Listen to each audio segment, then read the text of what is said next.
All about Redwall, spring's delicate bloom had ripened to the lush green and sun gold of summertime.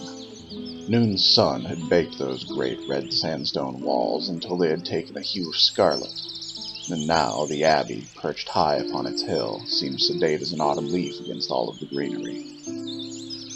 Abbess Elinor, a mouse in her middle seasons, and Sister Bethelle, the elderly squirrel infirmary keeper, stood together on the lawn, sunning themselves.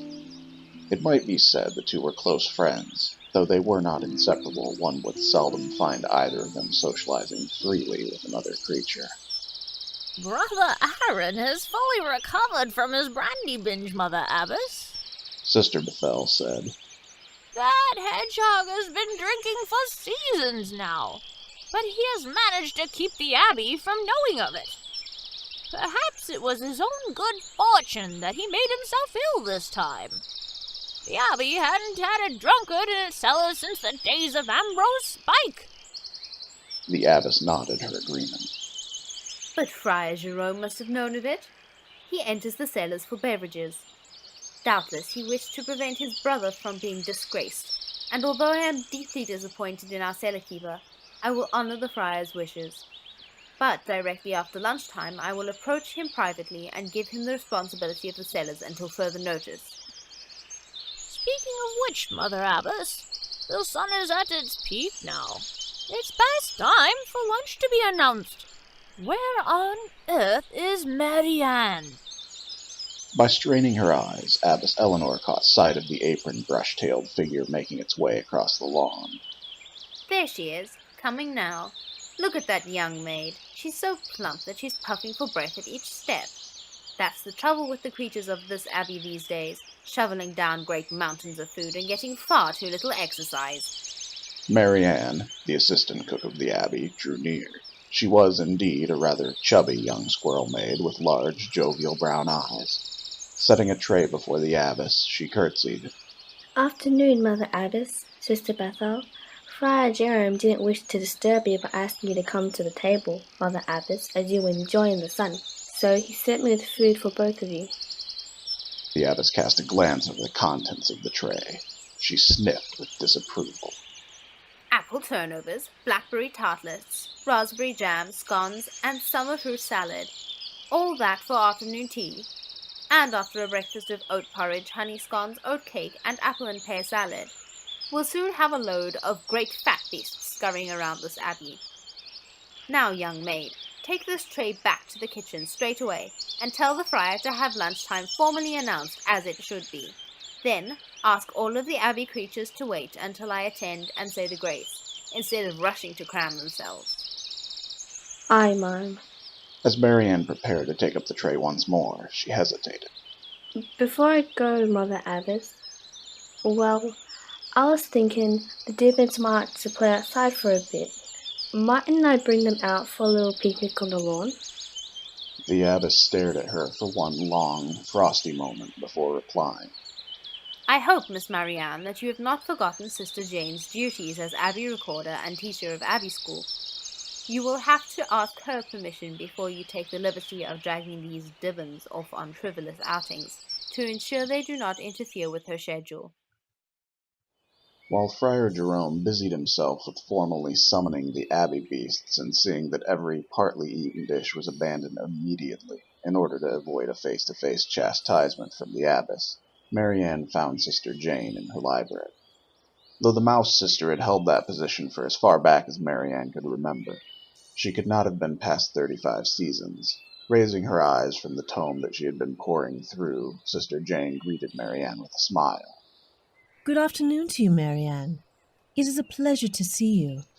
Since you left Abbey School to assist Friar Jerome, I've seen very little of you. Marianne offered her a contrite smile. I'm dreadfully sorry, Sister Jane, Mum. Working in the kitchen has turned out to be far harder than I figured it would. There's no need to apologize. Every creature in the Abbey has his or her own duties. Sister Jane laid the tome aside. What brings you here, Marianne? As Marianne made her picnic request, she could not help but allow her eyes to roam over the walls lined with book and scroll-stocked shelves. Marianne had always been more of an industrious young creature, not the most studious one, and she had always hated the crowded, oppressive atmosphere in the Abbey school room. But the library was spacious, the air was cool as the gardens, and sitting high upon a bookshelf, framed in cherry wood, was the portrait of the season. The Rose of Redwall, pale as snow, coated with bits of dew. The sound of shuffling papers brought Marianne back to earth. She colored a little, for stifled amusement was fighting to unstifle itself at the corner of Sister Jane's mouth. I was saying that you may take the Dibbons out onto the lawn, so long as they are back inside within the hour. But for a moment I feared you were no longer with us. Gazing at the picture, you looked delighted enough to have sampled a spoonful of heaven.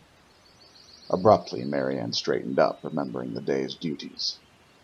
I hardly know about Evan, Mom, but I'll get a taste of something unfit to say if the Mother Abbess comes to the cabin hole and doesn't see me there, thank you. But as she hurried out of the chamber, she laughed to herself. Sampled a spoonful of heaven. Who knew? Cavern Hole was packed with creatures, mice, moles, squirrels, and hedgehogs. Abbess presided over the table, seated between John Dam, skipper of the Otters, and Sister Bethelle. The hedgehog cellar-keeper, Brother Aaron, sat at the far end of the table, ashen-faced but sober. And why would he not be? He had endured one of Abbess Elinor's tongue-lashings, which had the power to nip the most drunken wretch into sobriety. Beneath the eagle eye of the abbess, every fidgeting youngster became still, quite motionless. Every beast who had dared to whisper a jest to his neighbor clamped his mouth shut immediately. All Abbey beasts knew that Abbess Elinor hated nothing more than frivolous chatter, whispering, chortling, loud talking, or noise-making of any kind. It was an unwritten law, and few creatures were unwise enough to break it. Abbess Elinor recited the grace. Praise is to God who has given us this food, providing it for us without any help or power from ourselves. She proceeded with a lecture on how Almighty God had sent food to earth, and how, seeing as the good creatures did not have the power to defend their walls from enemies without resorting to Skipper John Dam and a log-along, she felt that gluttony and fatness accounted for this. They should praise God, who alone possessed the power to create so much as a grain of wheat. By the time she had ended, few of the Redwallers had the courage to do much more than pick over the good fare, so Friar Jerome and Marianne were only too glad to excuse themselves from the table, at last, and escort the Dibbons out onto the lawn. No sooner had those little creatures emerged into the sunlight than a noisy, frolicsome baby rapture overtook the lawn. Abbey babes scattered all about, chasing one another, holding food fights, shrieking and laughing. The Friar Jerome sat beside a shrub, caressing his head. To Marianne he remarked, "And the sister said these villains could stay out for an hour? Oh, good Lord, I'll be lying in the infirmary before then." Watching a little mole-maid who was trying, in vain, to capture a butterfly, Marianne began to sing a verse she had loved as a Dibbon. Butterfly in spring, a golden winged queen, the Sauron who perches on the flower. To caterpillars green, see pollen food she brings, in morning, evening hour.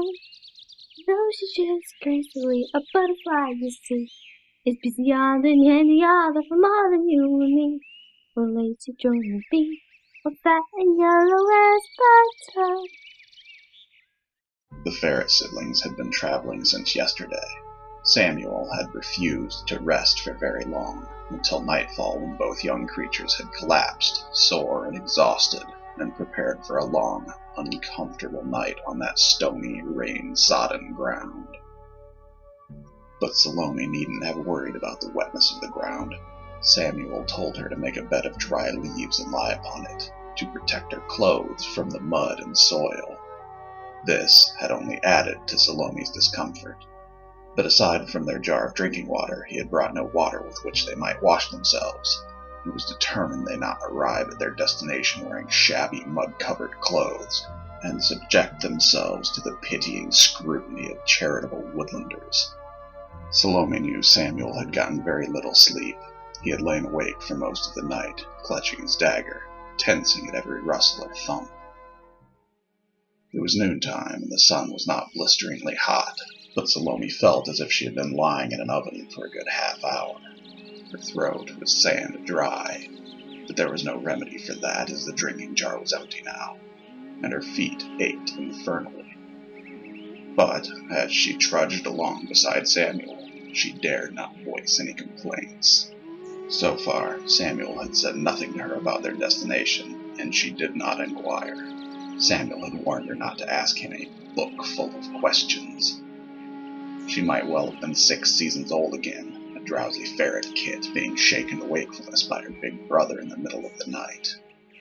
Get up. Sit up, Salome. For God's sake, we're out of this wreck. But why, big brother? Just do as I say and lower your goddamn voice, or you'll wake every beast. Salome was jolted back to earth by the sound of Samuel's voice. Salome, hurry up! It was then that she glanced up and realized that she had fallen several feet behind Samuel. Immediately she picked up her pace, though the heat of the sun and her own thirst did nothing to make it easier. Samuel seized her wrist as soon as she was within reach. Watch where you're going, He gritted. and stay with me.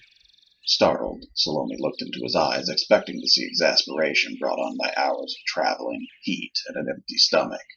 She noticed, for the first time that day, that Samuel's teeth were clenched as if he were poised to bite, and his eyes, they were twice their normal size, and stark enough to resemble those of a dead creature. After a moment or two, Samuel released Salome, and the young ferrets resumed walking in silence. Samuel had no more trouble with Salome and lagging behind. About an hour passed before Samuel spoke again.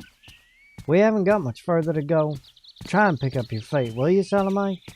Samuel seemed to have calmed somewhat, although, as he addressed Salome, he did not look back at her. Reluctantly, Salome tried to pick up her feet, whatever that meant. Are we going to see some woodlanders from the military or something? Samuel couldn't help but to smile at his younger sister. No, they ain't from no military. These woodlanders live in an abbey. Sort of a missionary place where creatures live together in a big building and act peaceful. I'm sure the woodlanders couldn't care less about the way you walk. I'm telling you to pick up your feet so you won't get dust all over your pinafore and make us look like a pair of ragamuffins. Salome stopped in her tracks. Samuel, you mean we're going to live in an... Samuel suddenly placed his paw upon her shoulder, stifling any further questioning. Look ahead of you, baby sister. Salome followed his gaze. They could see the crests of the red sandstone abbey rising up above the lush lettuce-green hill slopes that surrounded it. Slowly the sun slid behind the abbey's turrets, ashamed that it had lost much of its brightness for the moment and was nothing but a wan, pallid yellow disk. Before long, it would appear once more, and would repeat its descent 2 or 3 times that day before hiding itself, for the last time, behind a cloud and waiting for duskfall. Now that the brightness of the sun had faded, the ruddiness of the sandstone had also faded. All of the abbey took on a soft, dusty, rose-like shade of pink.